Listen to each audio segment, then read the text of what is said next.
अस्सलाम वालेकुम नाजरीन, वेलकम टू शारा दस्तूर। मैं हूं मोना आलम। तमाम देखने वालों को वार्म वेलकम। नाजरीन, मुल्क की मईशत की बेहतरी के लिए, तसलसल के लिए एक दफ़ा फिर मीसाके मईशत की गूंज है। वज़ीर आज़म शहबाज शरीफ साहब ने कल जब कौम से खिताब किया तो उन्होंने एक दफ़ा फिर ये तजवीज़ रखी है तमाम तर सियासी स्टेक होल्डर्स के आगे कि मुल्क की मईशत के लिए ज़रूरी है कि मीसाके मईशत यानी एक चार्टर के ऊपर तमाम जो पार्टीज़ हैं वो इत्तेफाक करें, उसके तहत ही मामलात को आगे बढ़ाया जाए और अगर कोई पॉलिसी बनती है तो उसका तसलसल भी उसी तरह से रखा जाए। पिछली कोई भी आउटगोइंग हुकूमत की तरफ से कोई इस तरह का फैसला ना किया जाए जो कि आने वाली हुकूमत के लिए बुरा हो या फिर उनके लिए प्रॉब्लमेटिक हो। ये तमाम तर चीज़ें जो हैं वो एक दफ़ा फिर प्रपोज की गई हैं और एक दफ़ा फिर इसलिए कहा जा रहा है क्योंकि याद होगा नाजरीन के बतौर अपोजिशन लीडर भी शहबाज शरीफ साहब ने गुज़िश्ता जो दौर था साबिक वज़ीर आज़म इमरान खान साहब का, उसमें भी उन्होंने यही प्रपोजिशन रखी थी कि एक चार्टर क्यों ना साइन किया जाए, बल्कि उन्होंने अपनी जो मेडन तकरीर की थी कौमी असेंबली से उसमें उन्होंने यही बात प्रपोज की थी कि एक चार्टर के तहत मईशत को चलाया जाए।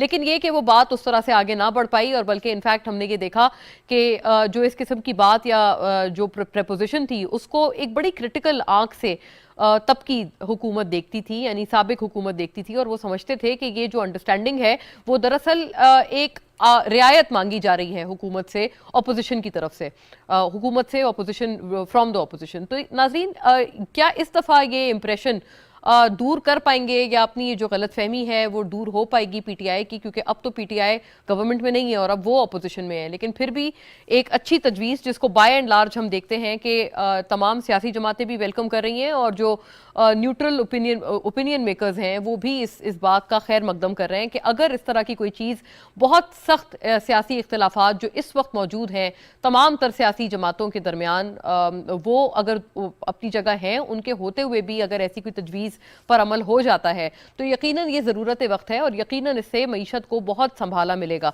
साथ साथ नाजरीन, रिलीफ पैकेज का भी ऐलान किया गया वज़ीर आज़म की तरफ से और जो कि एक्सपेक्टेड था कि ऐलान किया जाएगा और इससे पहले हमने सुना भी यही था कि जब से पेट्रोल की कीमतों में जो इजाफा हुआ है उसको किसी तरह से मिटिगेट करने के लिए, न्यूट्रलाइज करने के लिए एक पैकेज का ऐलान किया जाएगा। कल बिलाखिर इस खिताब में भी उसके खदोखाल बताए गए, जिसमें एक तो बहुत सारी बातें वैसे शामिल हैं, लेकिन 2000 रुपये माहाना हर फैमिली को दिए जाएंगे जो कि बेनज़ीर इनकम सपोर्ट प्रोग्राम के अलावा होंगे।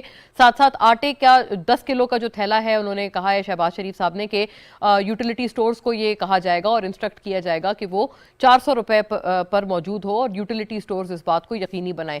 वंस अगेन नाजरीन, इसका अमल दरामद कितना हो पाएगा और क्या अक्रॉस द बोर्ड इसकी जो इम्प्लीमेंटेशन है वो हो पाएगी, क्योंकि एक्चुअली हमेशा जब हम अच्छे ऐलानात देखते हैं तो उसमें प्रॉब्लम यही आती है कि उसकी इम्प्लीमेंटेशन फिर उस तरह से नहीं हो पाती जैसे कि सोचा गया होता है। तो एक तो इसकी इम्प्लीमेंटेशन के ऊपर बात करेंगे कि क्या ये उस तरह से हो पाएगी कि वाकई इस मुश्किल वक्त में, जबकि पेट्रोल की कीमतों में इजाफा हुआ है क्योंकि सब्सिडीज़ का विड्रॉल नागुज़ीर हो गया था, और साथ साथ इस खिताब में ये भी बताया वज़ीर आज़म ने कि किस तरह से मुल्क क्योंकि दिवालिया होने के नहज पर था, सिर्फ कुछ रोज़ के इम्पोर्ट बिल को फाइनेंस करने के लिए मुल्क की खजाने में रिजर्व्स बाकी हैं।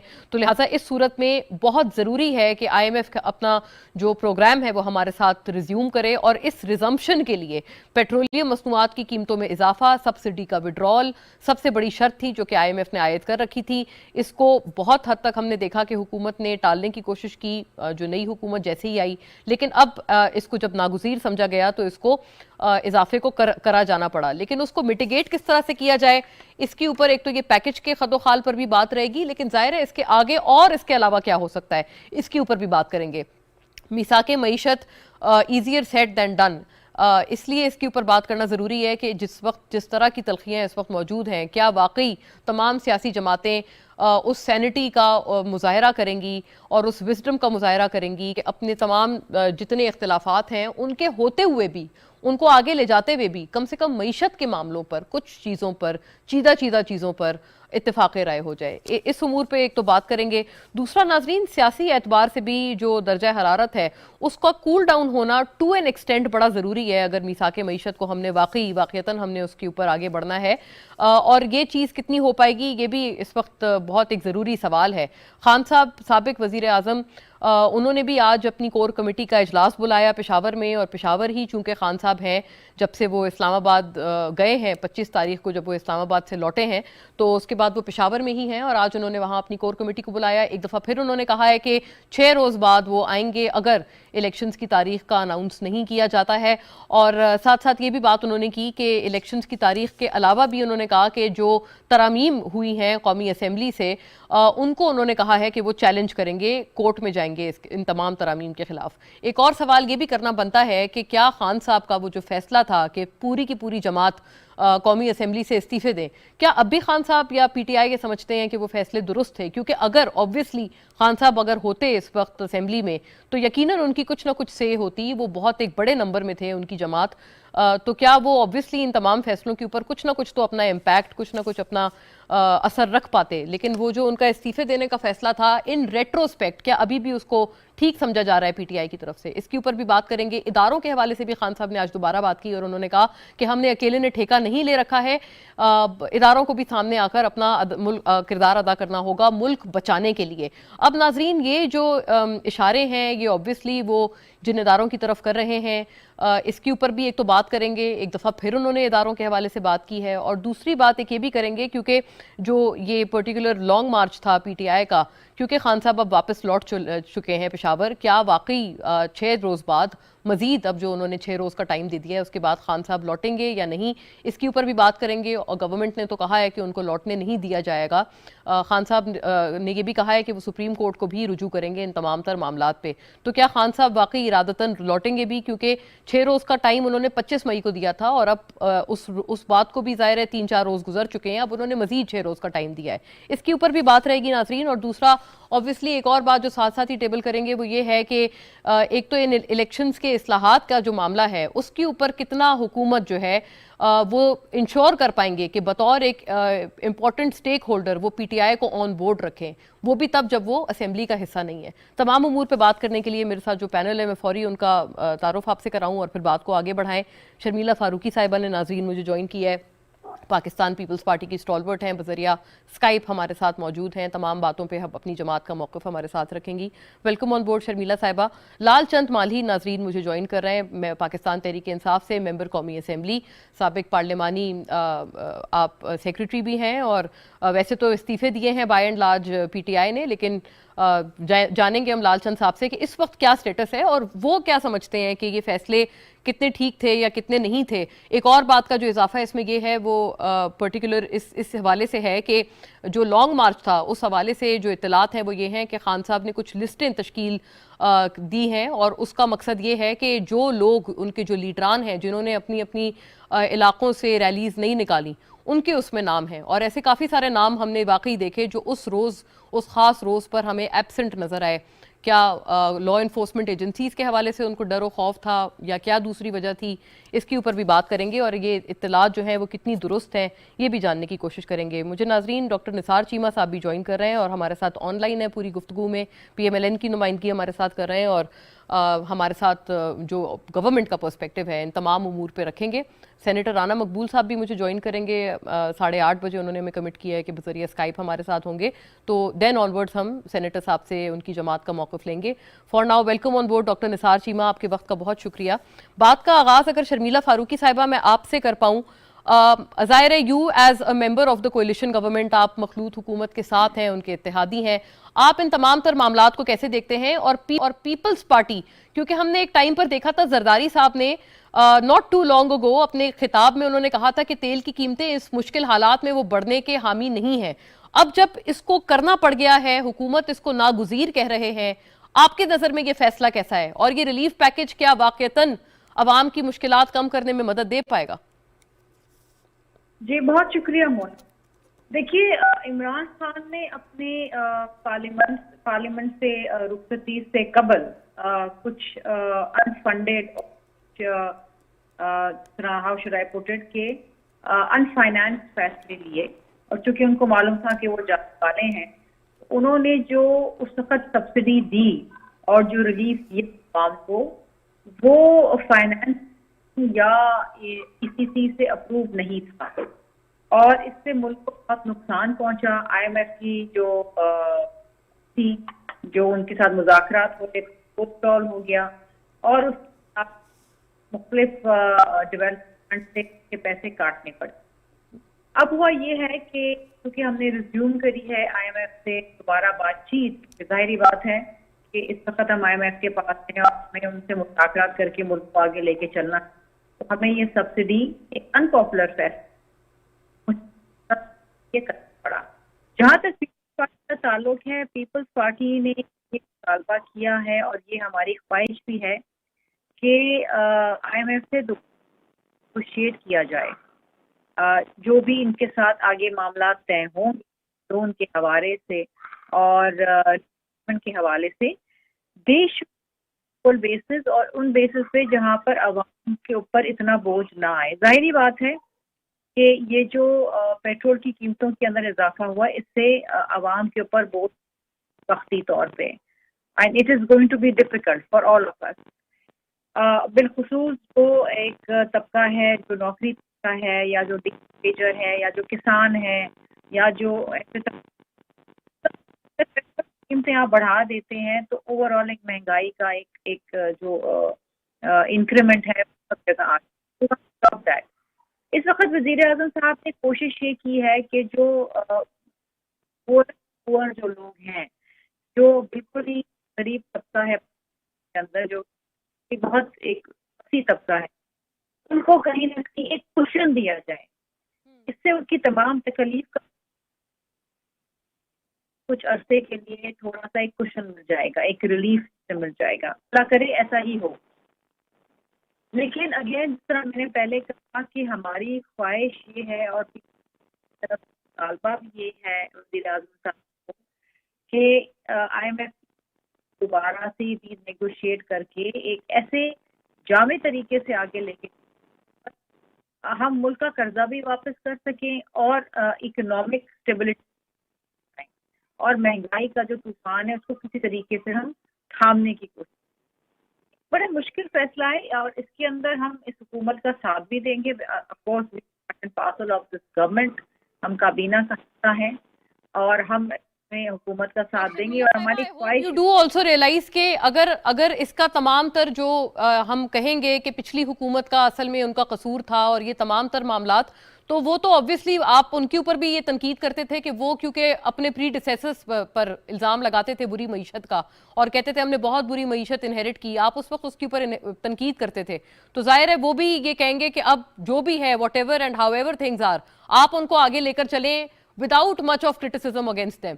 तो ये भी एक बात, एक फैक्टर होगा आपकी जगह जो सियासी तौर पर आई थिंक आपके सामने आएगा हमेशा। देखिए, सियासी तौर पे हम सिर्फ रेटोरिक पे बिलीव नहीं करते, सिर्फ ये पिछली हुकूमत ने काम किया इस वजह से ये मसला आ रहा है, पिछली हुकूमत ने काम किया, तो बयानिया था ये 3.5 साल तक इमरान खान साहब इसको लेके चलते रहे और इन्होंने अवाम को कोई तकलीफ नहीं दिया।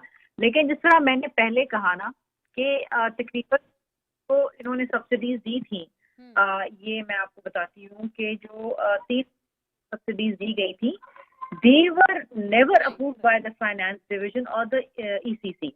मार्च अप्रैल मई के अंदर ये जो अनफंडेड सब्सिडी हम इसे कहते हैं, अनफंडेड, ये 227 बिलियन फॉर्म को 227 बिलियन की कॉस्ट किया है और BSP के एक साल का बजट जो है 120 बिलियन है। तो मतलब इन्होंने एक साल का budget benefit income support programme का ले लिया और ये पाकिस्तान को ऐसी हैच पे ले आया जहां पर पाकिस्तान का दिवालिया निकलने वाला था। हमारे पास ये पैसे, आप दरअसल आपने कि आप तनकीद बराए तनकीद पर यकीन नहीं रखते, लेकिन आप इस वजह से क्योंकि वो अनफंडेड थी तो इस वजह से इनका तस्करा आ रहा है बार बार। तो मैं इन्हीं से पूछती हूँ, लालचंद साहब, ये बारूदी सुरंग इसको कहकर मुखातिब किया जा रहा है, अनफंडेड सब्सिडी, और कल हमारे पास अशफाक तोला साहब भी थे प्रोग्राम में, हम इसी मौजू को लेकर चले थे, उन्होंने भी ये कहा था कि वो रिकंसाइल नहीं कर पाए हैं। जो मुजम्मिल असलम साहब जो आपके तब एनर्जी और फाइनेंस के स्पोक्स पर्सन थे गवर्नमेंट में, कहते हैं उन्होंने कुछ उनको दस्तावेज दिखाए थे लेकिन वो रिकंसाइल नहीं कर पाए, जिससे ऐसा मालूम होता है कि वाकईतन जो कुछ न्यूट्रल लोग भी हैं वो समझते हैं कि आपने जो ये जो सब्सिडी दी थी, जो आप कहते थे इसके लिए पैसे हैं, फंड्स हैं, लेकिन वो हकीकतन ये कि अनफंडेड थी। इसको आप कैसे जस्टिफाई करेंगे? मोना देखें, ये जो फॉरेन सपोर्टेड और कंस्पायरेसी के थ्रू जो गवर्नमेंट आई, वो बार बार ये कह रहे थे कि हमारा मकसद सिर्फ इमरान खान को हटाना है। और जब वो उनको हटाने में वो कामयाब हो गए तो इनके पास कोई स्ट्रेटेजी नहीं थी। ये पहले 10-15 दिन तो अपनी कैबिनेट नहीं बना सके और उसके जो फैसले नहीं कर सके, जिसकी वजह से बहुत बड़ा फॉल बैक हुआ, फॉल आउट हुआ। देखिए, जो पाकिस्तान तहरीक इंसाफ जो इनकी नेशनल अकाउंट्स कमेटी है, जो प्लानिंग के सेक्रेटरी बैठते हैं, उन्होंने जो फिगर रिलीज किए हैं वो कह रहे हैं कि लास्ट ईयर इकोनॉमी ग्रो कर रही थी 5.7% से और इस साल ग्रो करेगी 6% से। तो ये इनकी इकोनॉमी बहुत बेहतर सूरत हाल में थी। आपके रिमिटेंसेस जो है वो बढ़ गए थे, आपकी रेवेन्यू कलेक्शन इतनी तारीख में कभी नहीं हुई जितनी इस दफा हो रही थी। आपके क्रॉप्स जो है बड़े जबरदस्त हुए थे और बड़ी इंडस्ट्री आपकी चल पड़ी थी। तो ये सारी एक सूरत हाल थी जिसमें इकोनॉमी बेहतर पोजीशन में आ गई थी और उसी से जो हमने ये एक पैकेज दिया कि जो अवाम पे ज्यादा बोझ ना डाला जाए और उनको रिलीफ दिया जाए। इससे ज्यादा अवाम बर्दाश्त नहीं कर सकते।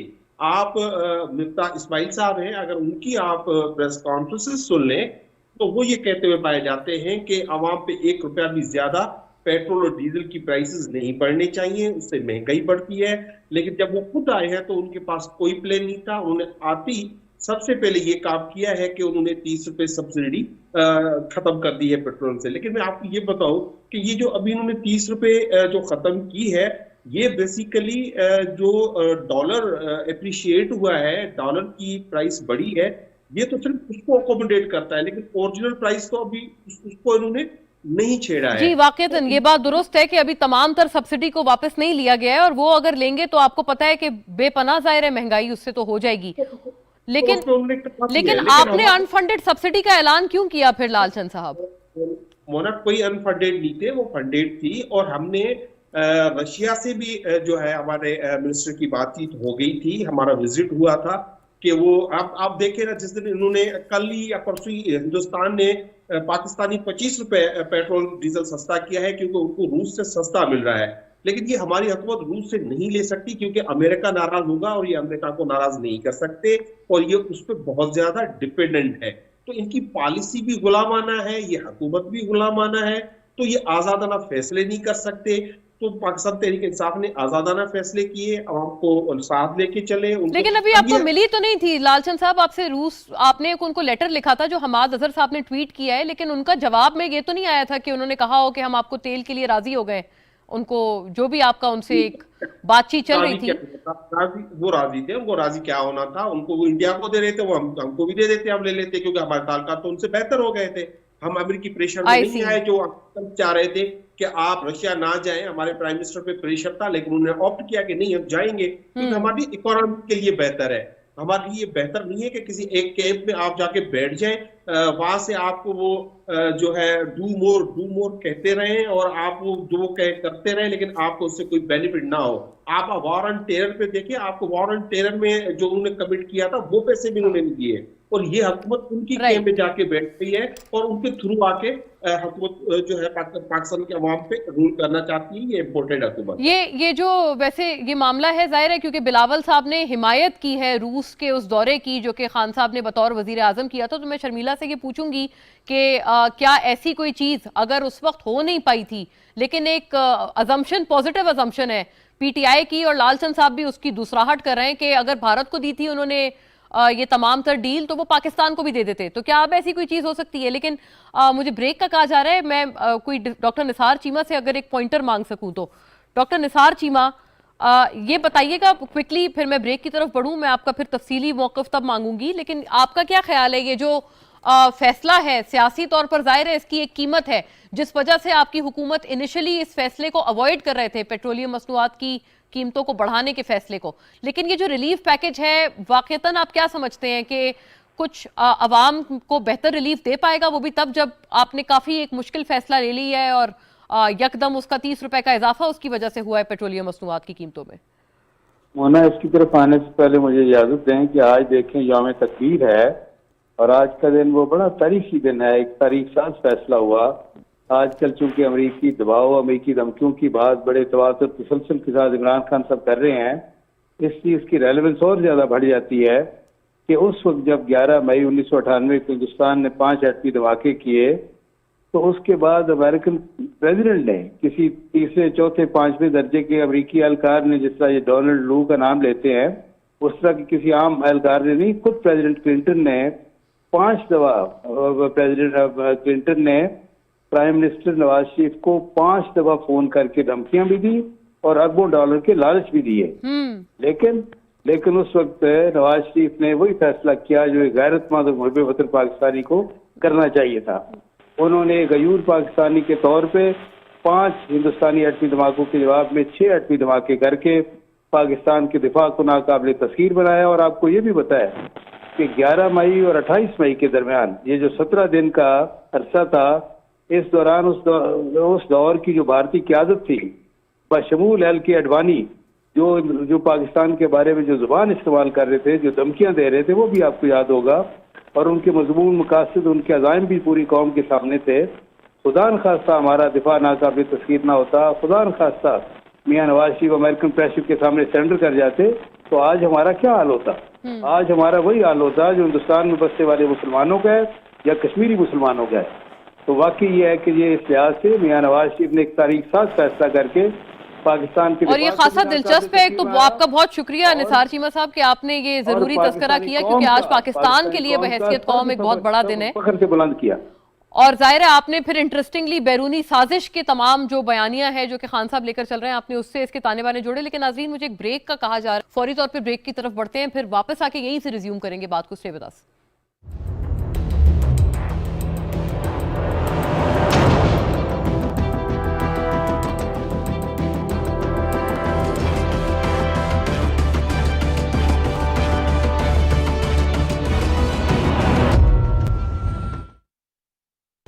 जब पाकिस्तान को जौहरी कुव्वत बनाने की बात आई, न वजीर आजम पाकिस्तान जुल्फ़िकार अली भुट्टो किसी दबाव में आए, न वजीर आजम पाकिस्तान मोहम्मद नवाज शरीफ किसी धमकी को खातिर में लाए। और 28 मई 1998 को हमारा प्यारा वतन दुनिया की 7वीं और आलम इस्लाम की पहली एटमी कुव्वत बनकर हमेशा के लिए नाकाबिले तस्खीर बन गया। आओ फिर ये नारा लगाएं 25वें यौमे तकबीर पर, न झुके थे न झुकेंगे। एटमी कुव्वत बनाया था, मुआशी कुव्वत बनाएंगे इंशाअल्लाह। सिर्फ रॉयल एसीडीसी फैंस में है टर्बो स्पीड और डिमर की भी जरूरत नहीं। परमानेंट मैग्नेट मोटर से 50% बिजली बचेगी। बदले हवा के रंग रॉयल फैंस के संग। रॉयल, साथ जिंदगी भर का।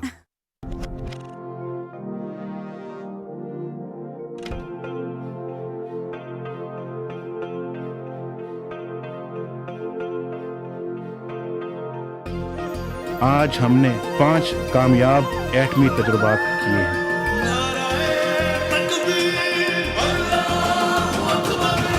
बन गए जब सूरते तकदीर हम, हो गए नाकाबिले तस्खीर हम।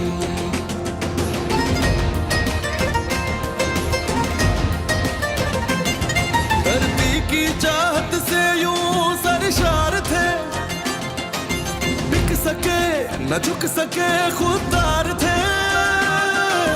आज भी है सूरत शमशीर हम, हो गए नाकाबिले तस्खीर हम।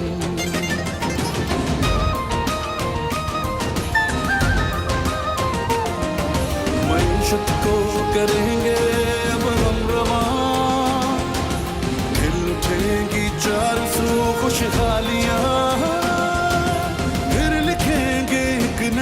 तकदीर हम, हो गए नाकाबिले तस्खीर हम।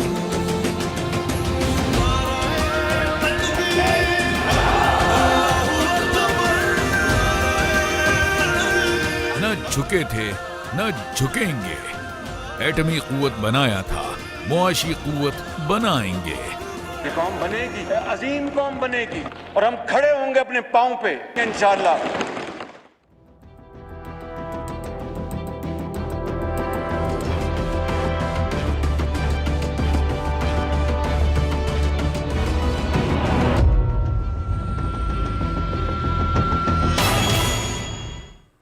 वेलकम बैक नाजरीन। डॉक्टर निसार चीमा ब्रेक से कबल फरमा रहे थे और उन्होंने बिल्कुल हम तमाम की एक तो बहुत सही ये एक एडिशन किया हम तमाम के लिए कि क्योंकि ये कौमी सतह पर और हमारे लिए बहुत एक बड़ा दिन है, बहुत एजाज़ के हवाले से हमारे लिए एक बहुत बड़ी फीट है जो कि हमने अचीव की थी और आपने इंटरेस्टिंगली उसको बैरूनी जो साजिश का एंगल है उससे जोड़ा। निसार चीमा साहब, एक तो इसके ऊपर आप जो फरमा रहे थे और जो हमारे इस पूरे प्रोग्राम के एक बहुत एक तरह से एक आप समझे फाउंडिंग फिगर थे हम डॉक्टर अब्दुल कदीर खान, उनकी भी चूंकि उनके इंतकाल के बाद अब ये पहली दफ़ा है कि हम ये दिन आज के दिन मना रहे हैं, तो जाहिर है इसकी भी इस हवाले से एक अहमियत है। आप अपनी बात आगे बढ़ाइएगा निसार साहब, और साथ ये जो पेट्रोलियम सब्सिडी को विड्रॉ करने का सिलसिला शुरू किया है इस पे भी इजाफा कीजिए। जी बिल्कुल, मैं जिस तरह आपने डॉक्टर अब्दुल कदीर खान साहब का जिक्र किया, बिल्कुल वो हमारे कौमी हीरो हैं, हमारे मोहसिन हैं और उनको हम खराज तहसीन पेश करते हैं, खराज अकीदत पेश करते हैं। और ये है कि साथ ही हम ये भी समझते हैं कि इस मुल्क को एटमी प्रोग्राम बनाने का ख्वाब जो है जुल्फ़िकार अली भुट्टो ने देखा, उन्होंने एटमी प्रोग्राम की बुनियाद रखी और उन्हें भी यह किसी तीसरे चौथे पांचवें दर्जे के अमरीकी एहलकार ने नहीं, सेक्रेटरी ऑफ स्टेट ने हेनरी किसिंजर ने धमकियां दी, लेकिन यह जुल्फ़िकार अली भुट्टो ने अमेरिकन प्रेशर के सामने सरेंडर करने से इनकार किया और बिलाखिर उसकी कीमत भी चुकाई। ना वो झुके अमेरिकी प्रेशर के सामने, ना मियां नवाज शरीफ झुके। और ये है कि उनके साथ साथ मैं समझता हूँ कि डॉक्टर अब्दुल कदीर खान का जो रोल है वो भी इंतहाई काबिल तारीफ, यादगार तारीखी है। हम ये सारे हमारे मोहसिन अल्लाह उनके दरजात बुलंद फरमाए, क्योंकि उनके इंतकाल के बाद अब ये पहला मौका है जब हम ये दिन मना रहे हैं। आमीन, बिल्कुल।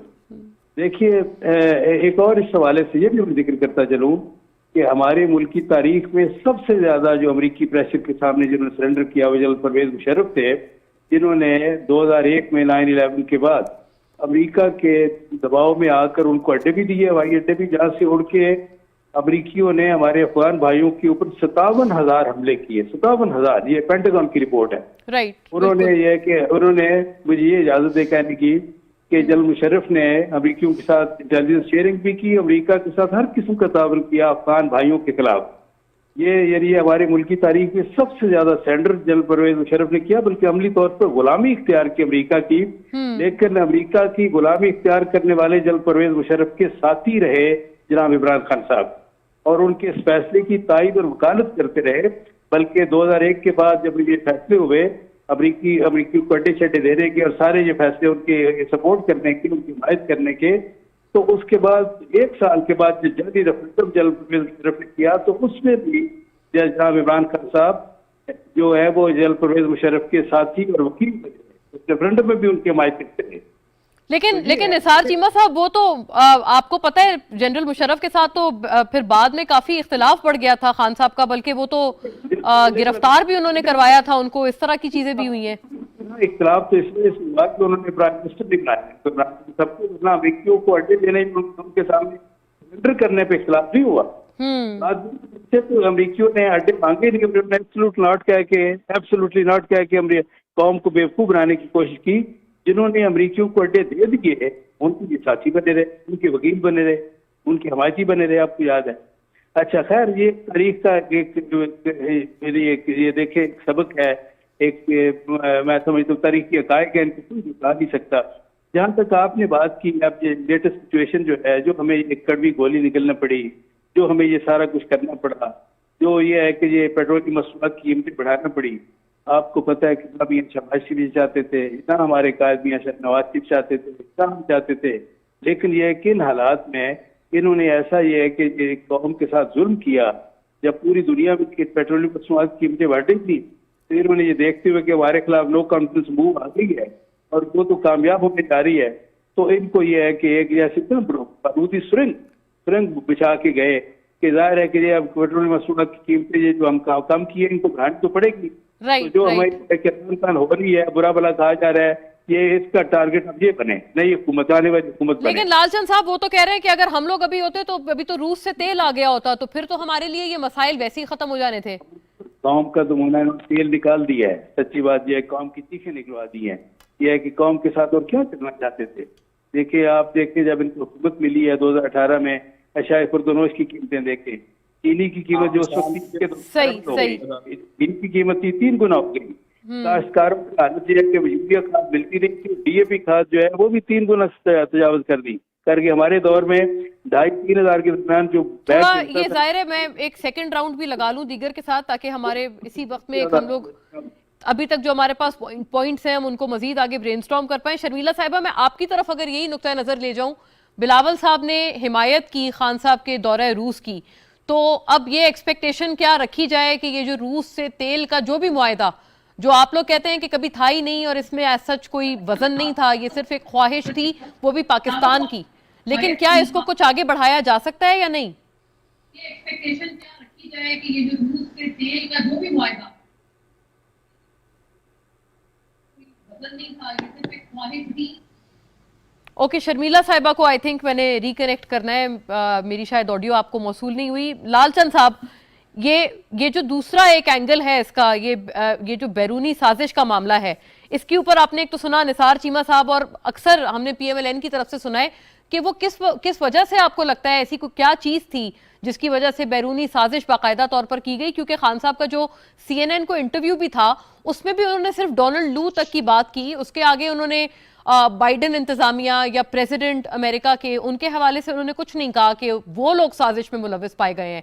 तो क्या डोनाल्ड लू, जो कि आपको पता है कि अंडर सेक्रेटरी और एज सच इतने इंपॉर्टेंट नहीं कि वो साजिश कर पाए, ये तो एक बहुत बड़ा इल्जाम है ना, इसमें तो अगर साजिश करनी हो तो बाकायदा जो टॉप टीयर लीडरशिप है उसको मुलविस होना पड़ेगा ना, अगर किसी सॉवरेन मुल्क के खिलाफ साजिश करनी है। तो ऐसा क्या था मामला कि आपने किसी भी टॉप टीयर लीडरशिप का नाम नहीं लिया खान साहब ने उस अपने इंटरव्यू में? और अब जो अदालतों की तरफ आप लोग रुख कर रहे हैं तमाम मामले का, आप क्या उम्मीद रखते हैं कि अदालतों से आपको कुछ ओवरवेलमिंग रिस्पॉन्स मिलेगा या आपको रिलीफ मिलेगा? क्योंकि अदालतों ने अभी तक आपको बहुत आउट ऑफ द प्लेस जाकर उन्होंने आपको अकोमोडेट किया है। देखिए मोना, वो ठीक है और वो ये भी कह गए कि पाकिस्तान उसके बाद गुलामी में चला गया, कि मुशर्रफ उनको गुलामी में ले गए, लेकिन मुशर्रफ के जाने के बाद दोनों पीपुल्स पार्टी की भी हुकूमत रही और नवाज लीगी की भी हुकूमत रही, लेकिन दोनों हुकूमतों में उन्होंने जो पॉलिसीज मुशर्रफ की थी वो जारी, और हुकूमत में जो पाकिस्तान की सॉवरेंटी भी वॉयलेट हुई, पाकिस्तान पे हमले भी हुए। एटम बम तो हमने बना लिया, काश हम इस मुल्क से करप्शन खत्म कर पाते, काश हम इस मुल्क में जमहूरियत को मजबूत कर पाते, काश हम ऐसा निजाम ला पाते जहाँ पे चोरों को जज मुकर्रर करने की इजाजत जैसे अब हो रहा है, जिसमें दो प्राइम मिनिस्टर हैं, एक लंदन में बैठता है और एक पाकिस्तान में बैठता है। जहां तक आपने कोर्टों से बात करने के हवाले से बात की, देखें जो अपोजिशन है की हमारी हुकूमत की, उन्होंने जब लॉन्ग मार्चेस किए तो हमने उनका भरपूर साथ दिया, हमने कभी जो है उनको नहीं रोका, एक डंडा तक नहीं किसी को मारा गया।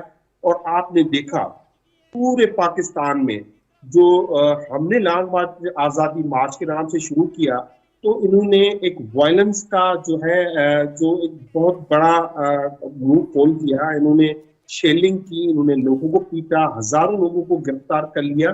तो ये इनके जो हाथी के दांत होते हैं ना, वो दिखाने के खाने के और होते हैं। जब ये अपोजिशन में होते हैं तो ये बात करते हैं जमहूरियत की, और जब ये जमहूरी इक़्तिदार नाफिज करने की बात आते हैं तो इनमें ज़ियाउल की और मुशर्रफ की रूह आ जाती है। पूरे पाकिस्तान में आप देखें, इस्लामाबाद में, लाहौर में, जहाँ से जुलूस नहीं भी निकल रहे थे, उमरकोट में, पारकर में उन्होंने लोगों की गिरफ्तारियां की और लोगों को जो है उनके खिलाफ वायलेंस किया। लेकिन लालचंद साहब, वो तो कहते हैं कि जैसे मुल्तान का जलसा था PDM का, उसमें आपको याद होगा यूसुफ रजा गिलानी साहब के जो साहबजादे थे तमाम को गिरफ्तार किया गया था, 3-4 रोज तक वो बंद रहे थे, कारकुनान की भी वो कहते हैं गिरफ्तारी हुई थी। और वो फिर जाहिर है फरियाल तालपुर साहिबा की गिरफ्तारी या मरियम नवाज साहिबा की गिरफ्तारी, हम उनसे अगर ये बात करते हैं तो वो आपके अदवार की गिरफ्तारियां और पुलिस की कार्रवाइयां हमें गिनाने लगते हैं। देखिए, चोरी के केस में जो गिरफ्तारियां होती हैं और सियासी वर्कर्स अगर लॉन्ग मार्च करें या आजादी मार्च करें, इस गिरफ्तारियों में फर्क होता है। इन्होंने अक्रॉस द बोर्ड घरों में दाखिल लेकिन हुए। PDM वाला तो वो तो मार्च कर रहे थे ना, PDM में बल्कि मार्च नहीं, वो तो एक रैली थी, जलसा था जो कि मुल्तान में हो रहा था, और आपने उनके ऑर्गेनाइजर्स को जो गिरफ्तार किया था वो केसेस तो नहीं थे करप्शन के। PDM ने हर जिले में हर डिवीजन में जलसे किए, केपीके में जहाँ पे हमारी हुकूमत थी वहां पे किए, पंजाब में किए, नहीं रोका गया तो एक रैंडम था, लेकिन इन्होंने तो पूरे पाकिस्तान में रोका की, सिंध हो, केपी के पंजाब हो, बलूचिस्तान हो, जहां जहां के लोग आए, इस्लामाबाद पहुंचे, उन्होंने गिरफ्तारियां की और लोगों के वायलेंस को, इतना वायलेंस मैंने कभी किसी यानी कि जो डिक्टेटर की हुकूमत होती थी उसमें नहीं देखा कि इतनी शैली वो औरतों पे बदती थे। अभी कोर्ट में जाने का जो फैसला किया है खान साहब ने, ये है कि हम अगर ये हुकूमत जो इम्पोर्ट फॉरेन के जरिए, कंस्पिरेसी के जरिए अगर ये रोल बैक नहीं होती तो हम आपको। लेकिन लालचंद साहब, एक और आपसे सवाल ये है कि क्या आप रिग्रेट करते हैं कि आपने असेंबली से इस्तीफे दे दिए? क्योंकि अगर आज आप असेंबली में होते, खान साहब आज राजा रियाज साहब पे काफी तनकीद कर रहे थे कि उनके साथ मिलकर नैब चेयरमैन अपॉइंट किया जा रहा है, आप अगर असेंबली में होते तो अपोजिशन लीडर तो खान साहब होते ना, फिर ऑब्वियसली आई एम श्योर कि वो अपनी मर्जी या अपनी जो भी तजावीज हैं उनके हिसाब से काफी काम करवा पाते। देखिए, अगर वो नेब का चेयरमैन लगाएंगे नहीं होगी, ये कोई नहीं कर सकेगा। मैं समझूंगा अगर कोई इज्जतदार शख्स होगा जिसको ये लगाएंगे एज ए नेब चेयरमैन तो वो रिग्रेट करेगा और इनके हाथों नेब चेयरमैन भी लगने की वो उसको कबूल नहीं करेगा। हमने असेंबली से इस्तीफा दे दिए हैं और स्पीकर साहब को चाहिए कि उन असेंबलीज पे, उन सीट्स पे फौरी तौर पे वो करें, एक्सेप्ट करें, डिनोटिफाई किया जाए आपको ईसीपी की तरफ से। उनको पता है कि वो मुमकिन नहीं है, जो हशर इनका पंजाब में हुआ है, जिस तरह वो गैर कानूनी तौर पे बाज बैठे हुए हैं, क्योंकि वो सुप्रीम कोर्ट का फैसला आने के बाद वो अपनी अक्सरियत खो चुके हैं। मगर उनमें कोई इख्तिलाफियात की थोड़ी सी भी बात होती तो खुद के घर जाते और पंजाब में री इलेक्शन होता चीफ मिनिस्टर का और जो भी खुद जीत के आता वो बैठता, लेकिन वो री इलेक्शन के लिए ना वो तैयार है और ना ये मौजूदा जो हुकूमत है, इम्पोर्टेंट हुकूमत, ये अवाम से। तो आप लालचंद साहब, आप रिग्रेट नहीं करते? आप बतौर एक मेंबर नेशनल असेंबली, या मैं आपको फॉर्मर भी कहूं अगर, क्योंकि आपका भी इस्तीफा गया है, आप रिग्रेट नहीं करते कि आपने इस्तीफा दिया है असेंबली से? ये मेरे कायद का हुक्म था, हमने इस्तीफा दिए। सही हो गया, ठीक है, ठीक है। मैं शर्मिला साहिबा की तरफ भी मैं गई थी, आई थिंक मेरी ऑडियो शायद शर्मिला साहिबा को उस टाइम मौसूल नहीं हुई थी, लेकिन सेनेटर राना मकबूल भी अब हमें ज्वाइन कर चुके हैं फॉर पीएमएलएन पर्सपेक्टिव। हमें बजरिया स्काइप आपने ज्वाइन किया है, बहुत शुक्रिया आपके वक्त के लिए सेनेटर साहब। आपकी तरफ मैं आऊं, आप बताइएगा ये जो पैकेज अब आपने दिया है, एक तो इससे कितने आम आवाम को वाकयतन रिलीफ मिल पाएगा, वो भी तब जब हमने पेट्रोलियम मसनूआत की कीमतों में काफी इजाफा यकदम एक ही गो में किया गया है, और दूसरा ये बताइएगा कि मीसाके मईशत पर आप क्या पीटीआई को साथ लेकर चलेंगे? क्योंकि इस वक्त तो जो हालात हैं या तलखियां हैं, पीटीआई तो मुझे नहीं लगता कि इस वक्त आपके साथ आएंगे। आप उनको क्या बतौर हुकूमत मनाने की या कन्विंस करने की कोशिश करेंगे?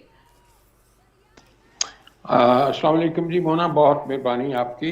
मैं सब साथियों को और हाजरीन को, मुल्क को मुबारक देता हूँ। आज जो दिन है 28, यही दिन था जब ये मुल्क जो है जिसने डिफेंस इम्प्रेग्नेबिलिटी हासिल की, नाकाबिल तस्खीर हो गया, और उस वक्त की लीडरशिप की कुर्बानी भी थी और उन्होंने फेस किया। आपको मालूम है किस तरह ऑफर्स हुई, किस तरह धमकियां दी गई अमेरिकन की तरफ से और किस तरह सैंक्शंस लगी। ये उनका बड़ा मार्का है, हमें उनको ट्रिब्यूट पेश करना चाहिए। अभी जो आपने बात की है ये जो असिस्टेंस की, फाइनेंशियल असिस्टेंस की, ये इसलिए ज़रूरी थी क्योंकि जो पहले फैसला हुआ था कि हम इसको जो है कीमतों को नहीं चढ़ाएंगे, लेकिन मसला ये हुआ कि जब हमारी पहली गवर्नमेंट ने बाकायदा एक एग्रीमेंट किया था उनके साथ और उस एग्रीमेंट को वायलेट किया था, उस वजह से हमारी मुश्किलात पैदा हुई। लेकिन बाहर सूरत अब उसको थोड़ा गैप को फिल करने के लिए बेनजीर इनकम सपोर्ट प्रोग्राम के अलावा ये असिस्टेंस होगी, और ये कोई पक्का अरेंजमेंट नहीं है। मैं तो इस चीज के आगे हूँ कि हमें जॉब अपॉर्चुनिटीज बाकायदा इंस्टीट्यूशनलाइज तरीके से देनी चाहिए, लेकिन चूंकि क्राइसिस इस किस्म का है इसलिए थोड़ा फिल इन द गैप किया गया है। और मैं अर्ज करना चाहता हूँ कि अगर थोड़ा वक्त मिलेगा इस हुकूमत को, जैसे आप देखते हैं कि कंडीशन रिलैक्स हो रही है, सऊदी अरब का भी एटीट्यूड बदला हुआ है और प्राइम मिनिस्टर टर्की भी जा रहे हैं, उसके बाद चाइना जाएंगे, तो सूरत हाल में फ़र्क आएगा। डॉलर भी थोड़ा 3-4 रुपये से नीचे गया है, तो काम करने दिया जाएगा तो इससे सूरत हाल बदलेगी। अभी लालचंद साहब को मैं सुन रहा था कि बड़ा जुल्म हो गया, ये हुआ। अब आप बताएं कि जुल्म आपने कौन सा काम किया है। बेगुनाह के ऊपर डाल के वो हिरन और उनकी मौत की सजा देने की कोशिश की है, और बच्चियों को अंदर बंद किया है, उनकी रोटियां बंद की हैं, उनको डेथ सेल में बंद किया है। और प्राइम मिनिस्टर पाकिस्तान वहां ह्यूस्टन में खड़े होकर कहते हैं कि मैं जाऊंगा, उनके बिस्तर भी निकालूंगा, उनके एसी कूलर भी निकालूंगा। ये क्या एटीट्यूड है? इसके क्या नतायज क्या इसके निकलते हैं? लेकिन राणा साहब, मैं अगर आपसे पूछ पाऊं, आपने कहा था कि पता चला, क्योंकि सिर्फ मेरी बैकग्राउंड है ये, कि जो जुलूस आ रहा था, जी प्लीज, हाँ, ये बड़ा एक रेलेवेंट पॉइंट है। उसको जो आगे पायलट कर रहे थे वो चीफ मिनिस्टर गिलगित बल्तिस्तान थे। उनके पास कंटिजेंट्स थी गिलगित पुलिस की, जो देवर आर्म्ड टू द टीथ, और वो फ्रंट में, और उन्होंने आके अटक पुलिस के ऊपर फायरिंग की।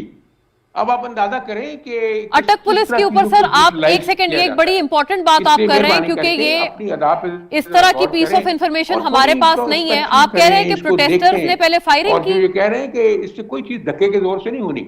इस बात को, इस पर गलतफहमी में रह के नुकसान होता है। ऐसी जुबान, जो एट्रोशियस जुबान इस्तेमाल करने से कोई चीज नहीं होनी।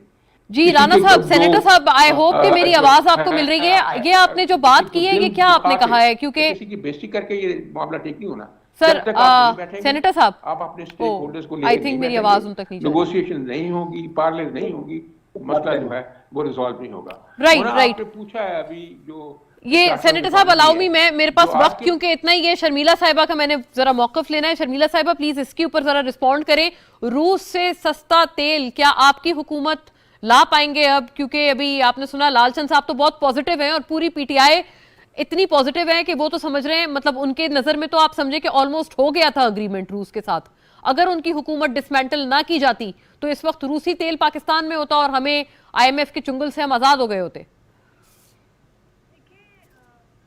ये चीजें मेरा ख्याल है कि इसके ऊपर एक थॉट प्रोसेस था कि हुकूमत फैसला करेगी दोबारा से के टर्म्स।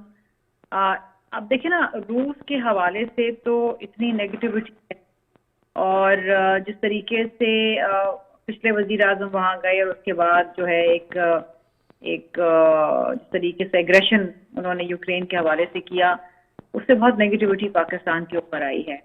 अब जाहिर बात है कि एज अ पॉलिसी डिसीजन इस गवर्नमेंट को सोचना पड़ेगा कि आगे क्या करना है। This is yet to be thought out. मेरा ख्याल है कि मेरा कुछ जवाब देना यहाँ पर मुनासिब नहीं बनता। ये मेरा ख्याल है कि हुकूमत इस पर फैसला करेगी। Right. In view their foreign policy. Sharmila साहब, बस sorry, I will have to cut you, क्योंकि वक्त मेरे पास असली नाजरीन इतना ही था। जाहिर है बहुत सारे और पॉइंटर्स है, लेकिन इंशाल्लाह some time else. Thank you to the lady and gentleman. Sharmila Farooqui हमारे साथ थी, सेनेटर राना मकबूल अहमद, लालचंद माली साहब, और इनिशियली हमें डॉक्टर निसार चीमा साहब ने भी ज्वाइन किया था। Thank you for watching. Allah Hafiz.